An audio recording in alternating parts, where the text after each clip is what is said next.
عزیزان گرامی، معزز بہنوں اور بیٹیوں، اللہ رب العزت کے فضل سے آج رمضان المبارک کا دوسرا روزہ ہے۔ ٹھیک، اور یہ اللہ کا فضل ہے کہ اللہ تعالیٰ نے ہمیں زندگی میں، صحت میں، تندرستی میں رمضان المبارک دوبارہ عطا فرمایا۔ اس پہ جتنی بھی شکر گزاری کی جائے کم ہے۔ ابن رجب الحنبلی رحمہ اللہ، ان کی کتاب، بہت ساری کتابیں ہیں، کتاب لطائف المعارف، اس میں کہتے ہیں کہ تاللہ لو قیل لأہل القبور تمنوا لتمنوا یوما من رمضان، کہ اللہ کی قسم اگر قبروں والوں سے پوچھا جائے نا کہ تمہاری تمنا کیا ہے، تو وہ یہی تمنا کریں گے کہ یا اللہ ہمیں رمضان کا ایک دن عطا فرما دے۔ آج ہمارا دوسرا دن ہے۔ یہ اللہ کا بہت فضل ہے کہ ہم زندہ ہیں اور مرنے کے بعد تمنا نہیں کر رہے، بلکہ اللہ تعالیٰ نے حقیقتاً ہمیں رمضان المبارک کا مہینہ عطا فرمایا ہے۔ اللہ تعالیٰ ہمیں اس کی قدر کرنے کی اور اپنی مرضیات کے اعمال کرنے کی توفیق عطا فرمائے۔ رمضان المبارک کے مہینہ زندگی میں مل جانا، یہ کتنی بڑی نعمت ہے۔ اس کا اندازہ آپ نبی کریم صلی اللہ علیہ وسلم کے زمانے میں ہونے والے ایک واقعہ سے کر سکتے ہیں کہ 3 لوگ مدینہ میں ہجرت کر کے آئے، انہوں نے اسلام قبول کر لیا، اسلام قبول کیا اور مدینہ میں ٹھہرے تو اللہ کے رسول علیہ السلام نے اپنے ایک صحابی کو ان کی میزبانی کا حکم دیا۔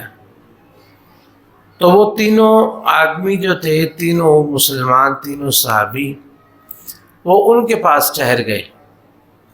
اللہ کا کرنا ایسا ہوا کہ ان میں سے جو ہے وہ ایک بندہ، کچھ عرصے بعد جہاد کا اعلان ہوا تو ایک آدمی، اس کا نام نکلا، وہ چلا گیا۔ اللہ تعالیٰ نے شہادت کے مرتبے پہ اس کو فائز کر دیا۔ باقی 2 رہ گئے۔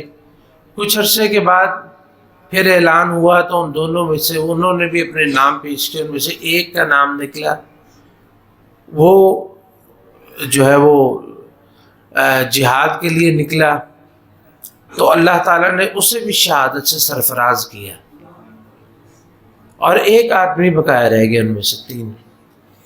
تو وہ 1 سال مزید ان کے بعد زندہ رہا، اور 1 سال کے بعد بیمار ہوئے تو ان کی وفات ہو گئی۔ تینوں فوت ہو گئے، 2 شہید ہو گئے، ایک طبی طور پر وفات ان کی ہو گئی۔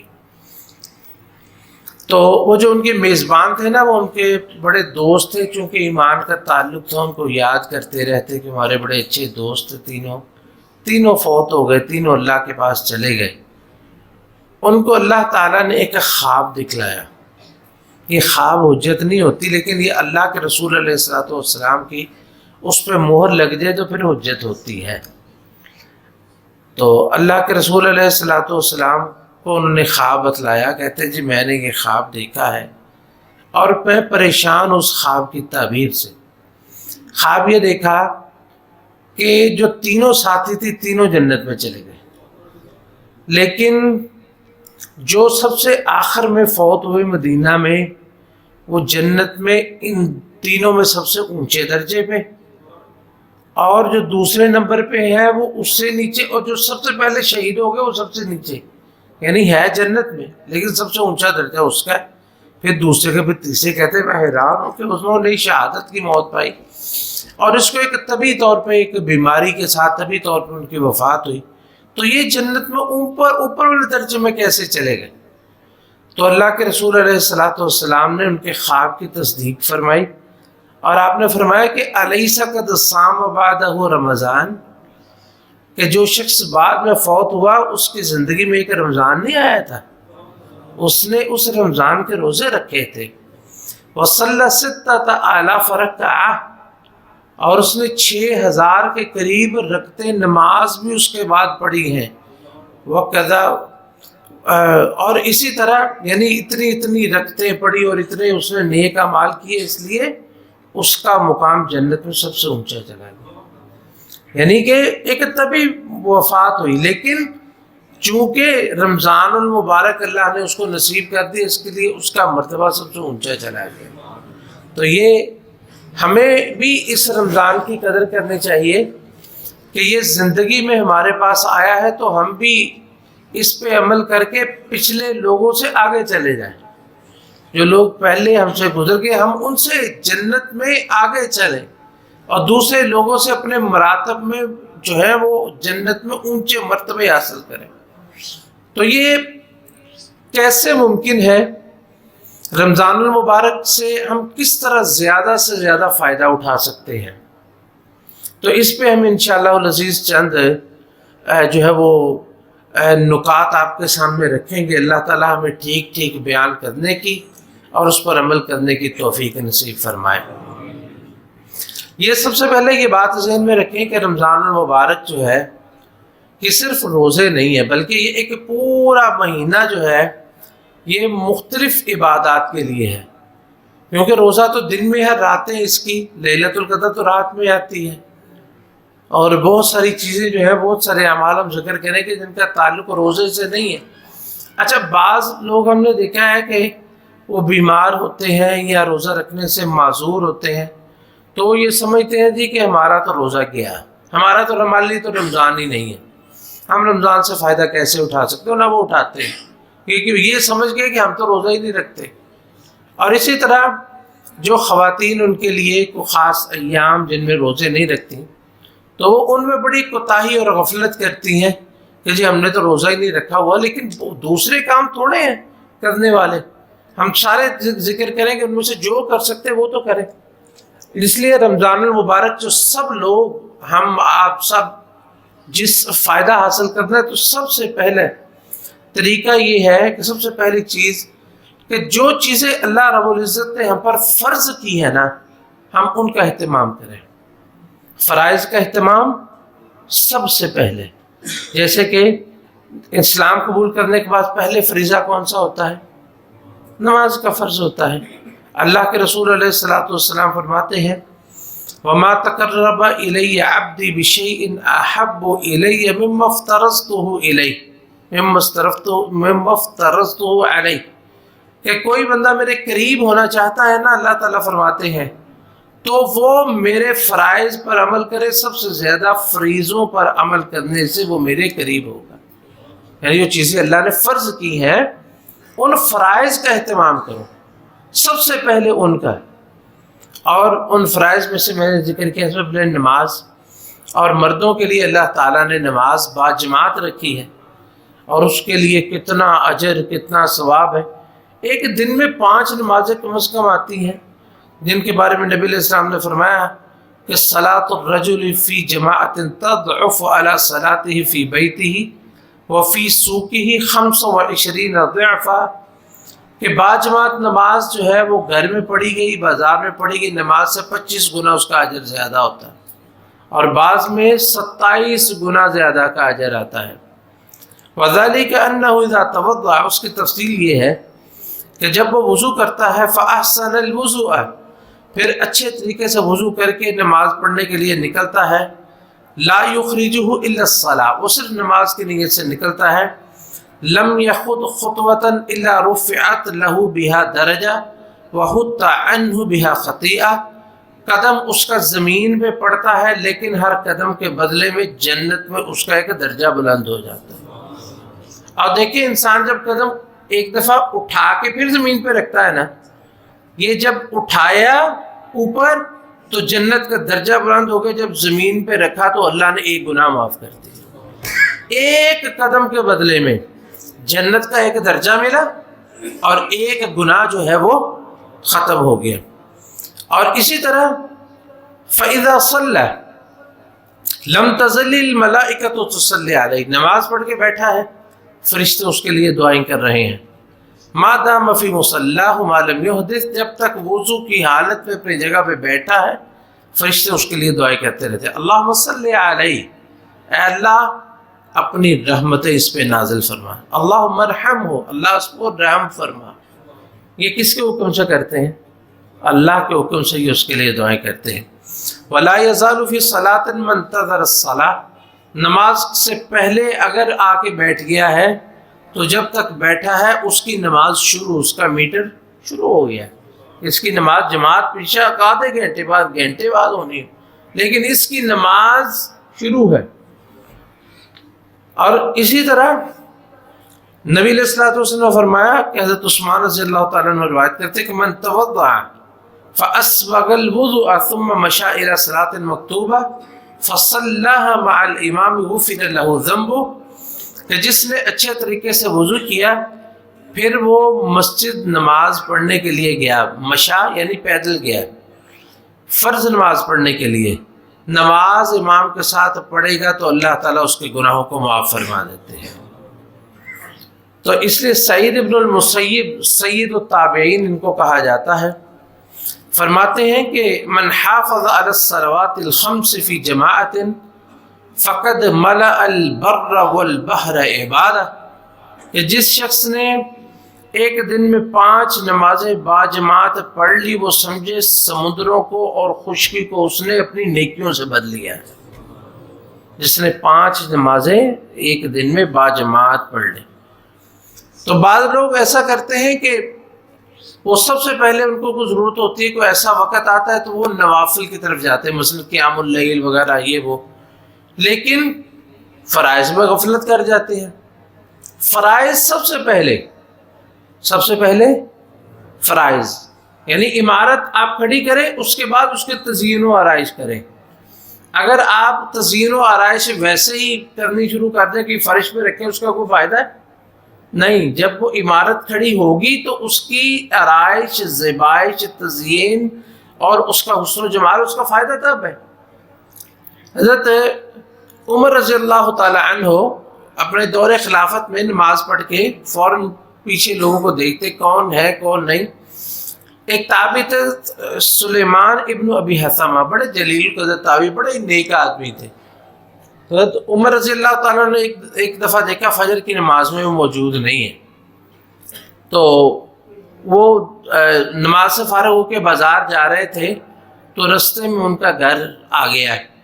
تو گھر میں انہوں نے دیکھا، ان کی دروازہ کھٹکھٹایا، والدہ نے پوچھا جی، تو ان سے پوچھا بھی آج سلیمان جو ہیں وہ نماز فجر میں موجود نہیں تھے۔ آپ اندازہ کریں کہ ایک دن نماز رہ گئی ہے تو کتنا اس کا اہتمام، کہ وہ بندہ نماز چھوڑنے والا نہیں ہے، وہ کیسے پیچھے رہ گیا۔ تو فرماتے ہیں ان کی والدہ نے بتایا کہ انہو بات یصلی، کہ وہ ساری رات قیام میں رہے اور فجر کے وقت ان کی آنکھ لگی سوئے رہ گئے۔ تو عمر رضی اللہ تعالیٰ عنہ فرماتے ہیں کہ لأن اشہد صلاة الصبح فی جماعت احب الی من اقوم اللیل، کہ نماز فجر باجماعت پڑھنا میرے لیے، میرے نزدیک پوری رات قیام کرنے سے افضل ہے۔ یعنی کہ کیونکہ دیکھیں دوسرے حدیث میں آتا ہے نا کہ جس نے عشاء کی نماز باجماعت پڑھی تو اس کے لیے آدھی رات قیام کا اجر، اگر فجر بھی باجماعت اللہ نے توفیق دی تو پوری رات قیام کا اجر مل جائے گا۔ لیکن اگر کوئی پوری رات قیام کرے گا تو اس کو فجر باجماعت کا اجر نہیں ملے گا جب تک پڑھے گا نہیں۔ اس لیے فرائض سب سے پہلے، اور ان فرائض میں ایک تو نماز اور پھر دوسرا روزہ، ابتدا تو روزہ، لیکن نماز سب سے پہلے۔ جب دیکھیں رمضان شروع ہوتا ہے تو پہلا کام کیا ہوتا ہے؟ مغرب کی نماز، عشاء کی نماز، پھر اس کے بعد روزہ آتا ہے، پھر اگلی چیز ہے روزہ۔ روزے کے فضائل آپ سن چکے ہیں، بہت سنتے ہیں کہ من صام رمضان ایمانا واحتسابا غفر له ما تقدم من ذنبہ، کتنی مغفرت کی خوشخبریاں ہیں۔ رمضان کا مہینہ، رمضان کے روزے رکھے اللہ پر ایمان لاتے ہوئے، یعنی ایمان کے ساتھ، وہ احتساباً، یہ کل رات آپ نے اس کی تفصیل سنی ہوگی، شیخ محمود صاحب نے بڑی تفصیل کے ساتھ اس کا ذکر کیا کہ اس کا معنی کیا ہے ایماناً و احتساباً کا، یعنی کہ ایمان ضروری ہو اور نیت بھی خالص ہو تو پھر اس روزے کا فائدہ ہے۔ اسی طرح اگر قیام کی اللہ توفیق دے اس کے لیے بھی مغفرت، اور جو لیلۃ القدر کا قیام کر لے اس کے لیے بھی مغفرت، یعنی ایمان و احتساباً۔ تو اس کے لیے یہ جو فرائض ہیں ان میں سے روزے کی اہمیت، روزے رمضان مبارک کے خاص طور پر ان کا اہتمام کرے، اور ایسے روزے کہ جو روزے سوراخوں والے نہ ہوں. سوراخوں والے روزے سمجھ نا، اس میں اوپر سے ڈالتے جائے نیچے سے نکلتا جائے، ادھر روزہ رکھتے جائیں، غیبت کرتے جائے، چگلی کرتے جائے. لیکن یہ بات یاد، اس کے ساتھ یہ بھی یاد رکھیں، جو شخص روزہ رکھے اور نماز نہ پڑھے نا، اس کے روزے کا کوئی فائدہ نہیں. جب ایمان کی اصل علامت بین العبد و بین الکفر الصلاۃ ہے، جب نماز نہیں پڑھتا تو روزہ بھی رکھنے کا کوئی فائدہ نہیں، خام بھوکا پیاسا رہتا ہے. من لم یدع قول الزور والعمل به فلیس للہ حاجۃ فی ان یدع طعامہ وشرابہ. جو جھوٹی بات نہیں چھوڑتا اور فضول اور جو ہے وہ جھوٹ بولنا نہیں چھوڑتا، اور تو اس کو بھوکے پیاسے رہنے کی کوئی ضرورت نہیں ہے.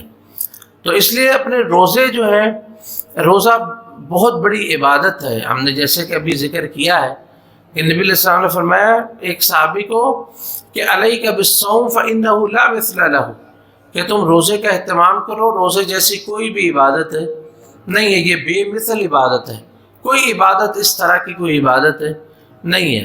تو اس لیے روزے جو ہے یہ ان کا خصوصی اہتمام جو ہے وہ صحیح کے طریقے سے، تاکہ ہمارے روزے جو ہے وہ ناقص نہ ہوں یا ہم اپنے ہاتھوں سے اپنے روزوں کو برباد نہ کر لیں. نبی علیہ السلام حضرت حذیفہ رضی اللہ تعالیٰ عنہ کو فرماتے ہیں کہ یا حذیفہ من ختم لہ بصیام یوم یرید بہ وجہ اللہ، کہ جس شخص نے کوئی ایک روزہ بھی ایسا رکھا ہو کہ جس میں سے وہ اللہ کی رضامندی اس کی مطلوب ہو، اور اس روزے پہ اس کی زندگی کا اختتام ہو جائے، ادخلہ اللہ الجنہ، تو اللہ رب العزت اس کو جنت میں داخل فرما دیں گے. یعنی ایسا روزہ جو اللہ کو پسند آ جائے، جس میں اللہ کی رضامندی مقصود ہو، مطلوب ہو، اور اللہ تعالیٰ کے احکام کے مطابق روزہ رکھا ہو. تو یہ فرائض ہیں، دو بڑے فرائض، یعنی توحید تو ہے ہی، اس کے بغیر تو کچھ بھی نہیں ہے، پھر نماز ہے، اور پھر روزہ ہے، اور اس کے بعد پھر نوافل انشاءاللہ العزیز. ان کے بعد ہم نے نوافل کا اہتمام کرنا ہے، فرائض کے بعد نوافل کا اہتمام کرنا ہے. اور یہ جو نوافل ہے، دیکھیں ایک چیز فرض ہے، اگر انسان نہیں ادا کرے گا تو اس کا تو ایمان ہی نہیں ہے نا، اس کے بغیر، کیونکہ بنی الاسلام علی خمس، اس کی بنا ہی نہیں ہے. لیکن ایک چیز انسان پر فرض نہیں ہے، ایک چیز انسان پر فرض نہیں ہے، وہ پھر بھی اس کا اہتمام کرتا ہے. تو دنیا میں اگر مثال کے طور پر اگر کوئی شخص آپ کو کوئی تحفہ دے یا آپ کے لیے کوئی ایسا کام کرے جو اس پر فرض نہیں تھا، تو آپ اس سے کتنا خوش ہوتے ہیں. تو یہ اللہ رب العزت کی عظیم ہستی، جو جس کے اللہ تعالیٰ کی صفات میں سے ایک صفت الشکور ہے، کہ اللہ بڑا ہی قدردان ہے، چھوٹی سے چھوٹی نیکی کا بھی قدردان ہے. وہ تو اتنا قدردان ہے کہ ایک پیشہ ور بدکار زانیہ کو کتے کو پانی پلانے کی وجہ سے معاف کر دیتا ہے. رستے سے ایک کانٹے والی ٹہنی کوئی اٹھا کے سائڈ پہ رکھے، اللہ اس کو جنت میں داخل کر دیتا ہے. وہ تو اتنا قدردان ہے. کوئی شخص نوافل ادا کرتا ہے، کوئی ایسی نوافل سے مراد ایسی عبادت جو اس پر فرض نہیں ہے، وہ ادا کرتا ہے، تو اللہ تعالیٰ کے اس کی کیا قدر ہوگی. ابو ہریرہ رضی اللہ تعالیٰ عنہ روایت کرتے ہیں کہ رسول اللہ صلی اللہ علیہ وسلم نے فرمایا کہ اللہ رب العزت فرماتے ہیں، حدیث قدسی ہے، وَمَا يَزَالُ عَبْدِي يَتَقَرَّبُ إِلَيَّ بِالنَّوَافِلِ حَتَّى أُحِبُّهُ، کہ ایک بندہ فرائض ادا کرنے کے بعد پھر نوافل ادا کرتا رہتا ہے، نفلی روزے، نفلی عبادات، نفلی جو ہے وہ اللہ تعالیٰ کی جو ہے وہ قربت حاصل کرنے کی عبادت کرتا ہے. تو اللہ تعالیٰ فرماتے ہیں کہ یتقرب الیہ بالنوافل، ان نوافل کے ذریعے میرے قریب ہوتا رہتا ہے، حتیٰ احبو، یہاں تک کہ وہ میرا محبوب بن جاتا ہے، اس کا اللہ کا محبوب بن جاتا ہے. فَإِذَا أَحْبَبْتُهُ، اللہ تعالیٰ فرماتے ہیں جب پھر میں اس سے محبت کرتا ہوں نا، كُنْتُ سَمْعُهُ الَّذِي يَسْمَعُ بِهِ، میں اس کے کان بن جاتا ہوں جس سے وہ سنتا ہے. یعنی اس کو یہ توفیق دیتا ہوں کہ وہ وہی بات سنتا ہے جو میں اسے سنانا چاہتا ہوں. وَبَصَرُهُ الَّذِي يُبْصِرُ بِهِ، میں اس کی نگاہیں بن جاتا ہوں جس سے وہ دیکھتا ہے، یعنی وہ اللہ کی نافرمانی کا چیزیں دیکھتا ہی نہیں ہے۔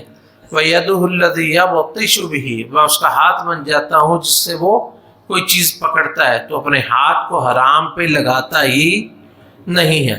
وَرِجْلُهُ الَّذِي يَمْشِي بِهِ، اس کا پاؤں بن جاتا ہوں جس سے وہ چلتا ہے، وہ حرام کام کی طرف چلتا بھی نہیں ہے۔ اور پھر کوئی بندہ نوافل پڑھتے پڑھتے اللہ کے اتنا قریب ہو جاتا ہے کہ وہ مستجاب الدعوات بن جاتا ہے۔ کیا بن جاتا ہے؟ کسے کہتے ہیں مستجاب الدعوات؟ جو دعا کرے۔ اللہ کے رسول علیہ السلام نے فرمایا کہ اللہ رب العزت فرماتے ہیں کہ بندہ نوافل پڑھتا رہتا ہے، وَإِن سَأَلَنِي لَأُعْطِيَنَّهُ، یہ صرف پڑھتا ہی نہیں رہتا، نفلی روزے، نفلی نماز، نفلی صدقات سارے کچھ اس میں شامل ہیں۔ وَإِن سَأَلَنِي لَأُعْطِيَنَّهُ، پھر وہ اس مقام پہ فائز ہو جاتا ہے کہ مجھ سے جو مانگتا ہے میں اس کو عطا کر دیتا ہوں۔ وَلَئِنِ اسْتَعَاذَنِي لَأُعِيذَنَّهُ، اگر وہ کہتا ہے نا یا اللہ مجھے فلاں شخص سے پناہ دے دے تو میں اس کو اپنی پناہ نصیب کر دیتا ہوں۔ تو یہ نوافل جو ہے ان میں ہم نے ذکر کیا بہت ساری چیزیں، جیسے کہ 12 رکعات، یہ فرائض نماز ہے، ان کے ساتھ 12 رکعتیں، فجر کی 2 اور عصر کی پہلے 4، پھر 2، اور پھر مغرب کی 2 اور عشاء کی 2، یہ 12 رکعات۔ نبی علیہ الصلوۃ والسلام نے فرمایا، ام حبیبہ رضی اللہ تعالی عنہ، رملہ بنت ابی سفیان اس کی راویہ ہیں رضی اللہ تعالی عنہما، کہ نبی علیہ السلام نے فرمایا کہ ما من عبد مسلم یصلی للہ تعالی فی کل یوم 12 رکعۃ تطوعا غیر الفریضہ الا بنى اللہ لہ بیتا فی الجنہ، کہ جو شخص فرائض کے علاوہ 12 رکعات جو ہے وہ نوافل پڑھتا ہے، جیسے ہم نے بھی جو سنتیں ذکر کی ہے، تو اللہ تعالیٰ اس کے بدلے میں اس کا جنت میں گھر بنا دیتے ہیں۔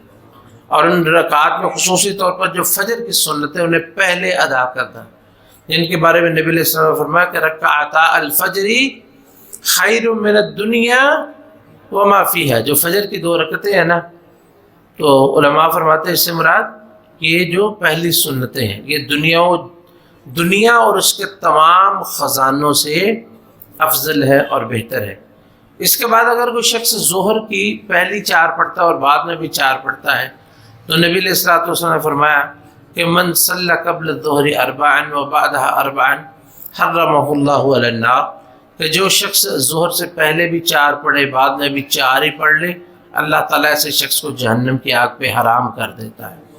اسی طرح جو شخص عصر کے لیے آئے اور عصر سے پہلے مسجد میں آ جائے یا گھر سے 4 رکعات پڑھ کے آ جائے، یعنی جو عصر سے پہلے 4 رکعتیں، تو نبی علیہ الصلوۃ والسلام نے اس کے لیے دعا کی ہے، رحم اللہ امرأن صلی قبل عصر 4، اللہ اس بندے پر رحم فرمائے جو عصر سے پہلے 4 رکعات پڑھتا ہے۔ اسی طرح قیام اللیل ہے، آپ نے سنا ہے من قام رمضان ایمانا واحتسابا غفر له ما تقدم من ذنبه، تو امام کے ساتھ ہی قیام کرنا ہے اور امام کے ساتھ ہی ختم کرنا ہے۔ جس نے بعد میں پڑھنا چاہتا ہے گھر میں جا کے وہ پڑھ لے، لیکن وطر امام کے ساتھ پڑھے، پوری رکعت پوری نماز پڑھ کے جائے، تو اس کے لیے ایمانا واحتسابا غفر له ما تقدم من ذنبه۔ اسی طرح جو ہے وہ چاشت کی 2 رکعتیں ہیں، نبی علیہ الصلوۃ والسلام نے فرمایا، جامع ترمذی کی صحیح روایت ہے، من صلی الفجر، شیخ البانی نے صحیح کہا ہے، بعد میں کہیں آنے والے وہ جی یہ وہ گڑبڑ اس میں صحیح ہے، بالکل صحیح ہے، کوئی شک شبہ والی بات نہیں ہے۔ آپ نے فرمایا کہ من صلی الفجر فی جماعت، جس شخص نے فجر کی نماز جماعت کے ساتھ پڑھی، ثم قعد یذکر اللہ، پھر بیٹھ کے اللہ کا ذکر کرتا رہا، حتی تطلع الشمس، یہاں تک کہ سورج طلوع ہو گیا، ثم صلی رکعتین، پھر وہ 2 رکعتیں پڑھتا ہے، کانت لہو کا اجر حجۃ و عمرۃ تامۃ تامۃ تامہ، اس کے لیے حج اور عمرے کا مکمل اجر ملے گا۔ اور اگر یہ عمل رمضان میں ہو جائے تو پھر کیا ہی بات ہے، کیونکہ رمضان میں ایک عمرہ جو ہے اس کا اجر کتنا ہے، اللہ کے رسول علیہ الصلوۃ والسلام کے ساتھ حج کرنے کا، حج مائی ہے تو عمرہ یہ رمضان میں کر لے تو اس کا اجر اور زیادہ ہو جائے گا۔ تو یہ جو ہے وہ نوافل ہیں، اور اسی طرح یہ دو چیزیں ہم نے ذکر کی ہیں، فرائض اور پھر نوافل۔ حضرات گرامی، تیسری چیز جس کی طرف ہم توجہ دلانا چاہتے ہیں رمضان المبارک میں کرنے کی، وہ ہے ذکر۔ ایک ایسا عمل ہے جو اللہ کو بہت ہی پسند ہے، لیکن عبادات میں آسان ترین عبادت جو ہے وہ اللہ کا ذکر ہے، جس کے لیے نہ وضو کی شرط ہے، نہ قبلہ رخ ہونے کی شرط ہے، نہ بیٹھنے کی شرط ہے، نہ لیٹنے کی۔ جس حالت میں انسان بیٹھا ہے، لیٹا ہے، اٹھا ہے، چل رہا ہے، سفر کر رہا ہے، ہر حالت میں اللہ کا ذکر کر سکتا ہے۔ اپنا کام کر رہا ہے، کاروبار کر رہا ہے، پھر بھی ذکر ہو رہا ہے۔ نبی علیہ الصلوۃ والسلام نے فرمایا کہ الا انبئکم بخیر اعمالکم وازکاها عند ملیئکم، میں تمہیں بتاؤں تمہارے اعمال میں سب سے بہترین عمل کون سا ہے، اور اللہ کے ہاں، اللہ رب العزت کے ہاں سب سے زیادہ پاکیزہ عمل کون سا ہے، وارفعها فی درجاتکم، اور تمہارے درجے سب سے زیادہ بلند کس سے ہوں گے۔ تیسری چیز۔ چوتھی چیز، وخیر لکم من انفاق الذهب والفضہ، چوتھی چیز یہ کہ سونا چاندی خرچ کرنے سے بھی یہ افضل ہے۔ وخیر لکم من ان تلقوا عدوکم، پانچویں چیز کہ اس سے بھی افضل ہے کہ تم میدان جہاد میں گھس جاؤ، دشمن کی گردنیں مارو یا دشمن تمہاری گردن اتار دے۔ یہ سب سے افضل عمل کون سا ہے؟ قالوا بلا یا رسول اللہ صلی اللہ علیہ وسلم، صحابہ نے کہا اللہ کے رسول اتنا عظیم عمل آپ کیوں نہیں بتائیں ہمیں، ہم تو متمنی ہیں۔ آپ نے فرمایا ذکر اللہ، اللہ کا ذکر، یہ ان سب سے افضل ہے، یعنی نہایت آسان عمل، صرف جس میں زبان جو انسان کی چلتی ہے، اس کے لیے وضو کی شرط نہیں، جگہ کی شرط نہیں، ہر جگہ پہ بیٹھ کے اللہ کا ذکر کریں۔ اور یہ اذکار میں سب سے زیادہ وہ اذکار جو نبی علیہ الصلوۃ والسلام سے مسنون ہوتے ہیں، مختلف مقامات، جیسے صبح کے اذکار، شام کے اذکار، جو ہے وہ مسجد میں آنے کی دعا، مسجد سے نکلنے کی دعا، اور کھانا کھانے کی دعا، اور سونے کی دعا، اٹھنے کی دعا، یہ ساری چیزیں جو ہے یہ اذکار جو خاص طور پر سفر کی دعا، اور جو ہے وہ اذان کے بعد جو دعا وہ والی، تو یہ ابن الصلاح رحمۃ اللہ علیہ فرماتے ہیں کہ اذا واظب علی الاذکار الماثورہ المثبتہ صباحا ومساء فی الاوقات والاحوال المختلفۃ لیلا ونہارا کان من الذاکرین اللہ کثیر والذاکرات، کہ کوئی شخص جو ہے جو مسنون اذکار ہیں جو مختلف اوقات کے بارے میں آتے ہیں، اگر ان کا اہتمام کر لیتا ہے نا، تو جو اللہ تعالیٰ نے ذکر فرمایا نا وہ ذاکرین اللہ کثیر والذاکرات، تو بندہ ان میں شامل ہو جاتا ہے جو کثرت سے اللہ کا ذکر کرنے والے ہیں۔ اسی طرح قرآن کریم کی تلاوت کریں، اس کا الگ سے ہم ذکر کریں گے کبھی انشاءاللہ۔ دعاؤں کا اہتمام کریں، یہ مہینہ دعا کا ہے، سارا دن انسان روزے کی حالت میں جو دعا کرتا ہے، روزے دار کی دعا کو اللہ تعالیٰ رد نہیں کرتا۔ اور اسی طرح استغفار، نبی علیہ السلام نے فرمایا طوبیٰ لمن وجد فی صحیفۃ کثرت الاستغفار، اس کے لیے خوشخبری ہے جس کے نامہ اعمال میں استغفار کثرت سے نکلے۔ صدقات و خیرات جن کے بارے میں ہم انشاءاللہ الگ سے بھی ذکر کریں گے، آپ جانتے ہیں نبی علیہ السلام رمضان میں کتنا صدقہ و خیرات کیا کرتے تھے۔ اور بھی نیکیوں کی بہت ساری صورتیں ہیں، جیسے کسی بیمار کی عیادت کرنا، صبح کو عیادت کرے 70,000 فرشتے شام تک دعائیں کرتے رہتے ہیں، شام کو کریں گے عیادت کسی مریض کی، صبح تک 70,000 فرشتے دعائیں کرتے رہتے ہیں۔ کوئی مسلمان فوت ہو جائے، اس کے جنازے میں شرکت کریں، ایک کی رات کم از کم اجر ہے، دفن میں شامل ہو 2 کی رات جو احد پہاڑ کے برابر ایک چھوٹے سے چھوٹا کی رات ہے، اتنا اجر ہے۔ لوگوں کے کام کریں، لوگوں کی ضرورتیں پوری کریں۔ نبی علیہ السلام نے فرمایا لأن امشی مع اخی لہ فی حاجت، اگر میں اپنے بھائی کے ساتھ چل کے اس کی کوئی ضرورت پوری کر دوں، احب الی من ان اعتکف فی ھذا المسجد، یعنی مسجد المدینہ شہرا، تو مجھے مسجد نبوی میں 1 مہینہ اعتکاف کرنے سے زیادہ محبوب ہے۔ کسی مسلمان بھائی کے کام آنا. تو یہ نیکیوں کے مختلف چیزیں ہیں، یہ ساری نہیں ہیں، یہ چند چیزیں جن کی طرف توجہ ہم دلا سکتے تھے وہ دلائی ہے. اللہ تعالیٰ ہمیں نیکیوں کی توفیق نصیب فرمائے. اللہم انا نسألک من الخیر کلہ عاجلہ وآجلہ ما علمنا منہ وما لم نعلم ونعوذ بک من الشر کلہ عاجلہ وآجلہ ما علمنا منہ وما لم نعلم. اللہم انا نسألک بکل خیر ما سألک بہ عبدک ونبیک محمد صلی اللہ علیہ وسلم ونعوذ بک بکل مستعاذک بہ عبدک ونبیک محمد صلی اللہ علیہ وسلم. اللہم انا نسألک الجنة الفردوس وما قرب الیہا من قول او عمل ونعوذ بک من النار وما قرب الیہا من قول او عمل. اللہ ہمارے بیماروں کو شفاء کاملہ عاجلہ عطا فرما. جو لوگ گھروں میں، اسپتالوں میں جہاں بھی بیمار ہے، اللہ ان کی بیماری کو صحت، عافیت، تندرستی میں بدل دے. اللہ ہمارے کتنے پیارے ہیں جو تیرے پاس پہنچ چکے ہیں، ہمارے چھوٹے بڑے اعزاء و اقارب، ہمارے والدین، اللہ ان سب کی مغفرت فرما، سب کے درجات کو بلند فرما. ربنا اغفر لنا ولإخواننا الذين سبقونا بالإيمان ولا تجعل في قلوبنا غلا للذين آمنوا ربنا إنك رؤوف رحيم. اللہ یہ ہمارا رمضان ایسا گزرے کہ تم ہم سے راضی ہو جائے. اللہ ہم سب کی گردنوں کو جہنم کی آگ سے آزاد فرما دے. اللہ ہمارے روزوں کو قبول فرما، ہمارے قیام کو قبول فرما، صدقات و خیرات کو قبول فرما.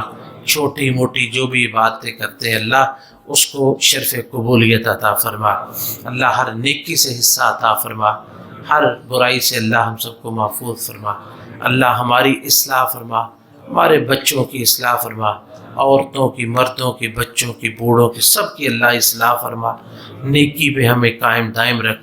اللہ ساری دنیا کے مسلمانوں کی حفاظت فرما. اللہ جہاد کو بلند فرما. اللہ مسلمانوں کے کلمہ کو بلند فرما. اسلام اور اہل اسلام کو عزت نصیب فرما. شرک اور مشرکین اور کفار کو اللہ ذلیل و رسوا فرما. اللہ جو مانگ سکے وہ عطا فرما، جو نہیں مانگ سکے وہ بھی عطا فرما. ربنا آتنا فی الدنیا حسنہ وفی الآخرۃ حسنۃ وقنا عذاب النار. اللہم صلی علی محمد وعلی آل محمد کما صلیت علی ابراہیم وعلی آل ابراہیم انک حمید مجید. اللہم بارک علی محمد وعلی آل محمد کما بارکت علی ابراہیم وعلی آل ابراہیم انک حمید مجید.